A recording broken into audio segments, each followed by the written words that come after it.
Good day, everyone. So, for the continuation of our topic, let's discuss the level of curriculum implementation. But before that, let me introduce myself to you.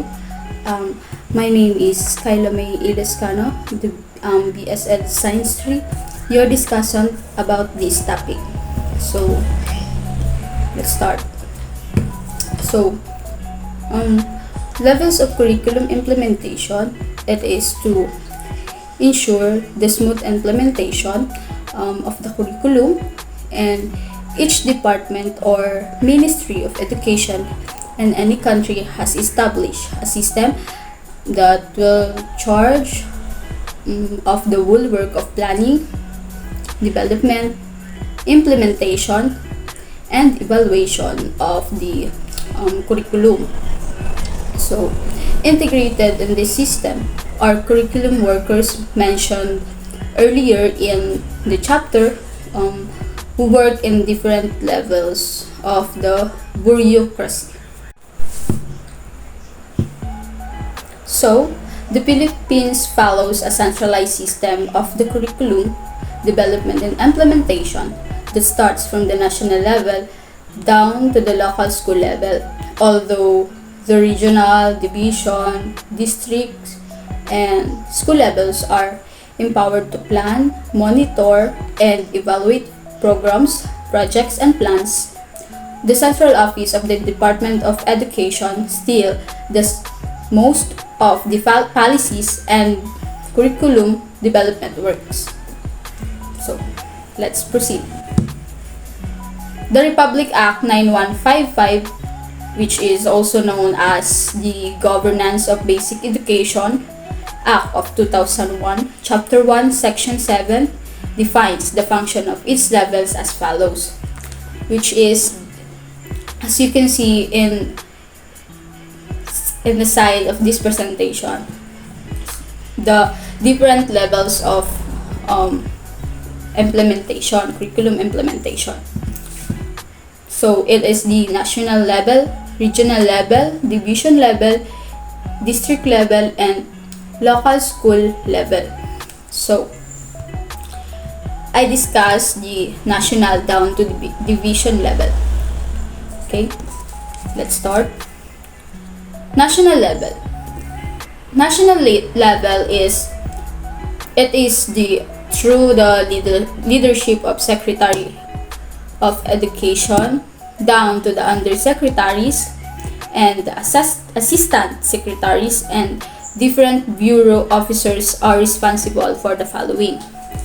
First is the formulating national education policies, formulating a national basic education plan, promulgating national education standards, monitoring and assessing national learning outcomes, then undertaking national research and studies, enhancing the employment status, professional competence, welfare, and working conditions of all personnel of the department, and enhancing the total development of learners through local and national programs and or projects. In national level, that it helps you to ensure that the set of goals and objectives are achieved, and it also enables effective proper assessment and evaluation of the curriculum. And it also in national level, it is to set out the principles, aims, and the content of the subjects to be studied by pupils across their time in primary and secondary schooling. So next is the regional level. In regional level, it is consistent with the national educational policies, plans, and standards, which is the regional office under the regional director shall be responsible for the following, which is this: defining a regional educational policy framework which reflects the values, needs, and expectations of the communities they serve. Developing original basic educational plan.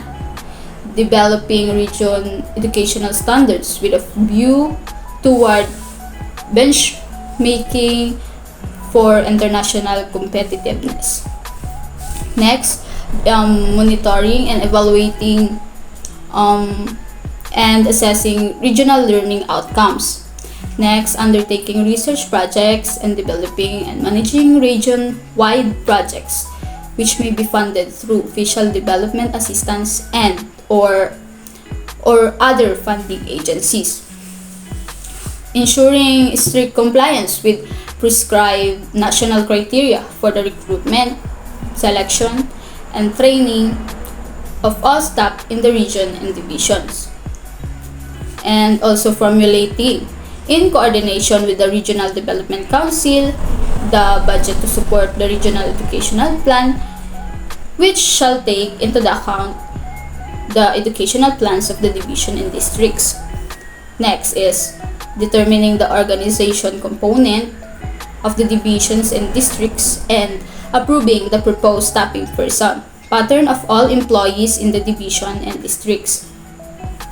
Hiring and placing and evaluating all employees in the regional office except for the position of assistant director.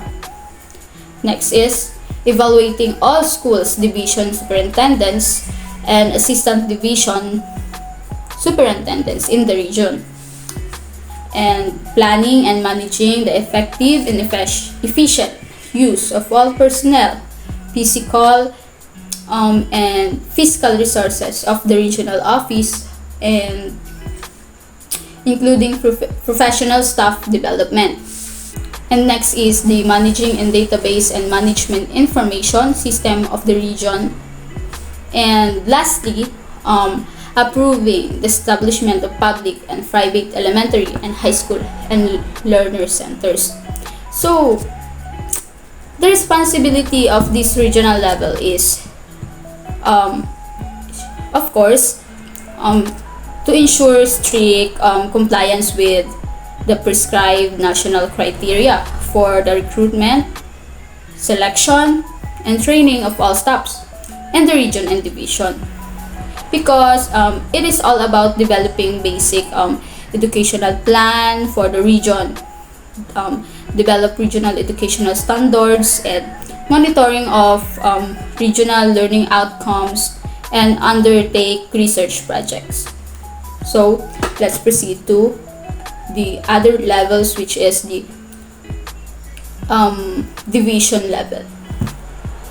Division level is it consists of a province or a city. It is consistent with the national educational policies, plans, and standards. The division level through the leadership and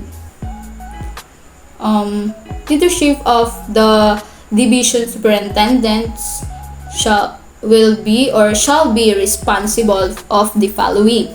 So as you can see in this presentation, it is which is first developing and implementing the division education development plans, and also planning and managing the effective and efficient use of all personnel, physical and fiscal resources of the division, of course including the professional staff development. Next is hiring, placing, and evaluating all division supervisors and school district supervisors, as well as all employees in the division, both teaching and non-teaching personnel, including school heads and except for the assistant division superintendent. So next is the monitoring of the utilization of funds provided by the national government, of course, and the local government units to the school and learning centers. Next is ensuring compliance of quality standards for basic education programs and For this purpose, strengthening the role of division supervisors as subject area specialists. So next is promoting awareness of and adherence by all schools and learning center to accreditation standards prescribed by the Secretary of Education, and lastly the supervising the operations of all public and private elementary or secondary and integrated schools, and also the learning centers rather. So in division level, it is to ensure full implementation of the articulated basic education curriculum, which is the preschool, elementary, secondary, and also the ALS, through localization or indigenization, and also innovation in teaching the various subject areas towards improvement in the quality of learning outcomes. That's all for the division level. So the next topic, which is all about the district level and the local school level, is will be discussed by the next discussant. That's all. Thank you for listening.